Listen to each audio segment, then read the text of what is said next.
In the early 1970s, California police were hunting a serial killer targeting young female hitchhikers along highways and college towns. The victims seemed to vanish without warning.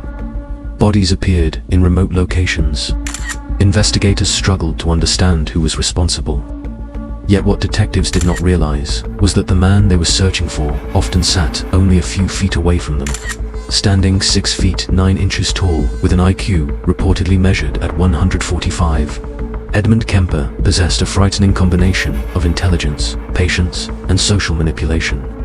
He regularly visited a bar in Santa Cruz known as a gathering place for local police officers. There, he drank coffee, told jokes, discussed ongoing investigations, and listened carefully as detectives talked about the very murders he had committed. The giant man with the calm voice and friendly personality became a familiar face among law enforcement. Nobody suspected that behind the polite smile sat one of the most disturbing serial killers in American history. While detectives searched desperately for answers, Edmund Kemper was quietly studying the investigation from the inside. Edmund Emil Kemper III was born in California in 1948 into a deeply troubled household dominated by constant conflict between his parents. His mother, Clarnell, maintained a particularly toxic relationship with her son. According to Kemper's later statements, she frequently belittled him, mocked him, and treated him as a potential threat rather than a child. Kemper described feeling rejected and emotionally humiliated throughout his early years. He was unusually large for his age and often struggled socially with other children. His size made him stand out but brought no confidence or acceptance. Instead, he became increasingly isolated and developed disturbing fantasies involving violence and control. Several incidents during childhood alarmed those around him. Kemper reportedly engaged in cruel behavior toward animals and displayed an unusual fascination with death. Family members noticed disturbing games involving mock executions. The situation reached a horrifying turning point in 1964. At just 15 years old, Edmund Kemper shot and killed his grandmother at her rural California home. Afterward, he also killed his grandfather when the older man returned home. Kemper claimed he murdered his grandmother because he wanted to know what it felt like to kill someone. He then killed his grandfather because he did not want him to suffer discovering his wife's body. A teenager had committed an act of violence so cold and calculated that many experts struggled to comprehend it.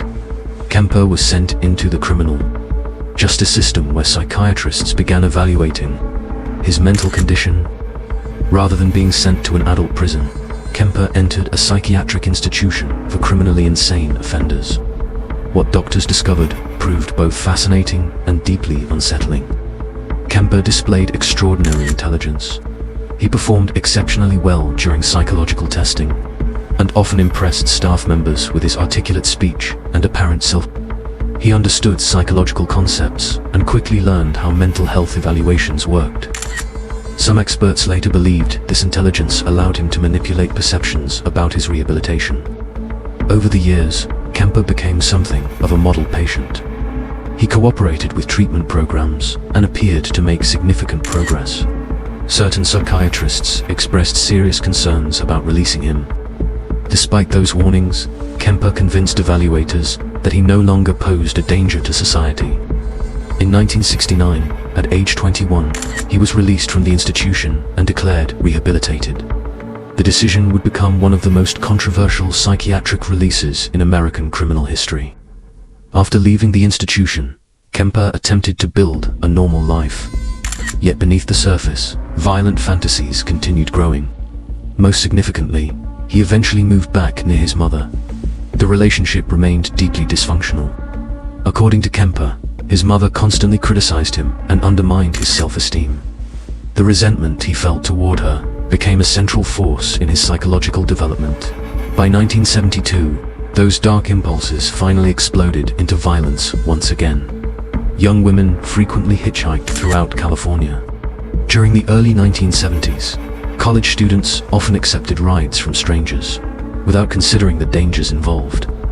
Kemper recognized an opportunity. Standing 6 feet 9 inches tall, he looked physically imposing, yet also appeared intelligent, polite, and non-threatening. He drove around college areas, searching for young women willing to enter his vehicle. The The first known victims were college students, Mary Ann Pess and Anita Lu. The young women accepted a ride.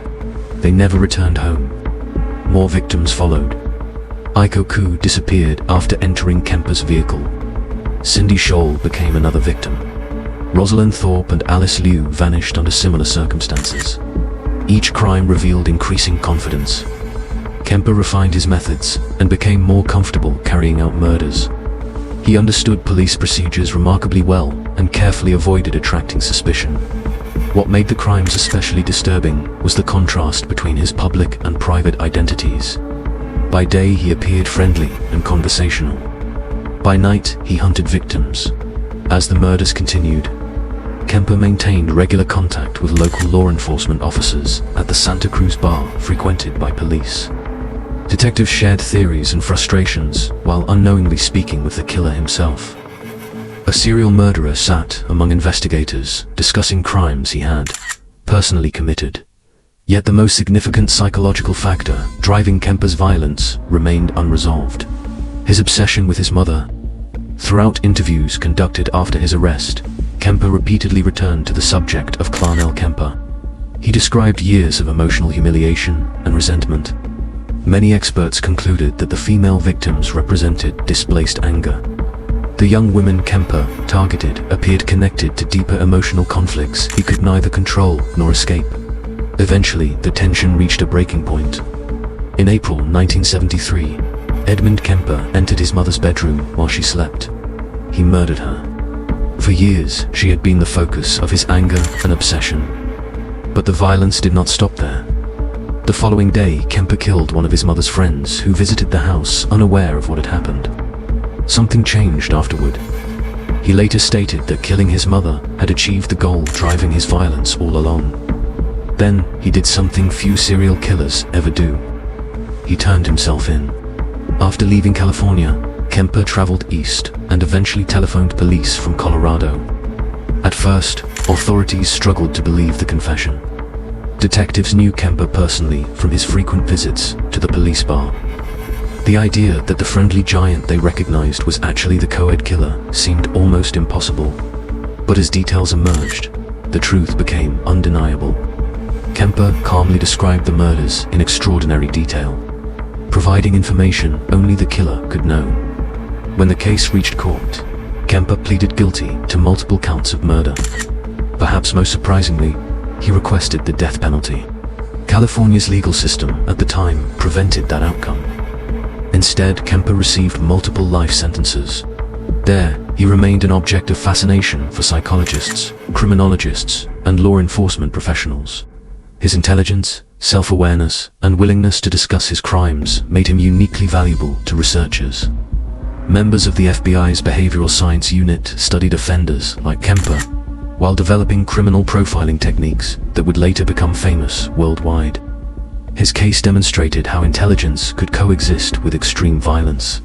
It showed how offenders sometimes maintained seemingly normal social lives while hiding horrifying secrets. Even today, Edmund Kemper remains incarcerated. His case transformed discussions about criminal psychology, offender rehabilitation, and risk assessment. The image remains unforgettable: a giant man sitting comfortably among detectives, drinking coffee and discussing an investigation they desperately hoped to solve. The officers searched for a monster without realizing he was already sitting at the table beside them, listening carefully, smiling politely, and waiting for another opportunity to kill.